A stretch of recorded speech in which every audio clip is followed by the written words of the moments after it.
అప్పు విషయానికి వస్తే అసలు ఒకరేమో 14 లక్షల కోట్లండ్రి, ఒకరేమో 13 లక్షల కోట్లండ్రి, ఒకరేమో 12 లక్షల కోట్లండ్రి. ఎవరి నోటికి ఏదొస్తే అది. మా పక్క ఏమంటుండదు తెలిసిన రాయలసీమలో మట్కా నంబర్లు అంటున్నారు. ప్రజలు ఎన్నికలప్పుడు ఇది ఏమో అని అనుకున్నారు. ఇప్పుడు అందరూ కూడా గమనించుకున్న తర్వాత, ఎందుకంటే ప్రభుత్వంలో ఉన్న ఎవరైతే బాధ్యత గల మనుషులో వాళ్ళే చెప్తున్నారనమాట ఏది ఎంత అనేది. ఏం సార్ ఇది మట్కా నంబర్ల మాది చెప్తున్నారు, ఇంత అన్యాయంగా అని చెప్పి ప్రజలు అంటున్నారు ఈరోజు. ఇప్పుడు ఒక వ్యక్తికి జీవితకాలం అంతా అబద్ధాలు చెప్పొచ్చు, అవాస్తవాలు చెప్పొచ్చు, అందరికీ ఒక్కసారి చెప్పొచ్చు. అందరికీ జీవితకాలం అంతా చెప్పలేం కదా. ఈరోజు ప్రజలందరూ కూడా గమనిస్తూ ఉన్నాం. వాస్తవానికి ఏమి, రాష్ట్రము పునర్వ్యవస్థీకరణ జరిగినప్పుడు, ఆంధ్ర రాష్ట్రం ఏర్పడినప్పుడు, విభజన జరిగినప్పుడు 1 లక్ష ఇంచుమించు 1,40,000 కోట్లు అప్పు ఉండగా 2014 నుంచి 19 అప్పటి కూటమి ప్రభుత్వము, పాత కూటమి, వాళ్ళు ఎంత చేసినారు అప్పు? 2,50,000 కోట్లు దానికి కలిపినారు. అంటే ఏ శాతంలో పెరిగినారు? సంవత్సరం మీద సంవత్సరం ఇంచుమించు 22.5%. అంటే సంవత్సరం మీద సంవత్సరం 22.5% పెరిగింది. మార్చు 2024 నాటికి తీసుకుంటే, అంటే 2019 నుంచి 2024 వరకు వైఎస్ఆర్ కాంగ్రెస్ పార్టీ ప్రభుత్వం దిగిపోయే నాటికి 5 సంవత్సరాలు ఎంత అప్పు చేసిండేది? కేవలం 3,32,500 కోట్లు మాత్రమే. 3,32,500 కోట్లు మాత్రమే. అంటే ఏ శాతంలో? సంవత్సరం మీద సంవత్సరం 13.5% మాత్రమే పెరిగిండేది.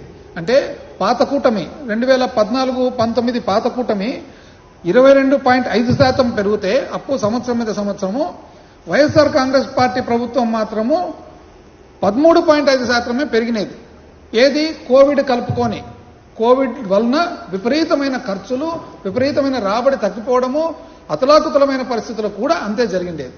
కానీ అప్పు అప్పు అప్పు అప్పు అని చెప్పి చెప్తారు. ఇది కాక సంపద సృష్టి అంటారు. పోనీ అనుభవం కదా అని అందరూ అనుకున్నారు. ఈరోజు సంపద సృష్టి చూసినట్లయితే ఒక దాదాపు ఫిబ్రవరి వరకు, ఎందుకంటే మార్చి ఇంకా పూర్తి వచ్చిండవు కాబట్టి 2025 ఫిబ్రవరి వరకు, అంటే కొత్త కూటమి ప్రభుత్వం ఏర్పడిన తర్వాత 2024 ఏప్రిల్ నుంచి చూసుకుంటే ఎంత ఉందండి?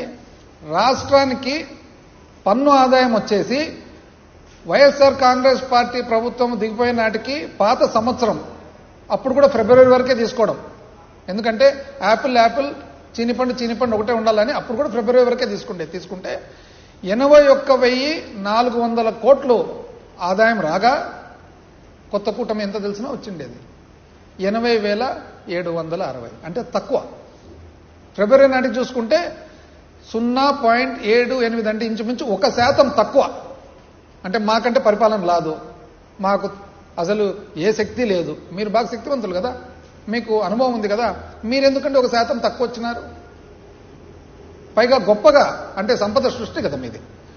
రెవెన్యూ రాబడి మొత్తం చూసుకుంటే, కేంద్రం నుంచి వచ్చినట్టు కలుపుకొని చూసుకుంటే, వైఎస్ఆర్ కాంగ్రెస్ పార్టీ ప్రభుత్వము 1,52,820 కోట్లు, అంటే ఇంచుమించు 1,53,000 కోట్లు అనుకోండి వస్తే, వీళ్ళదెంత? 1,41,370 కోట్లు.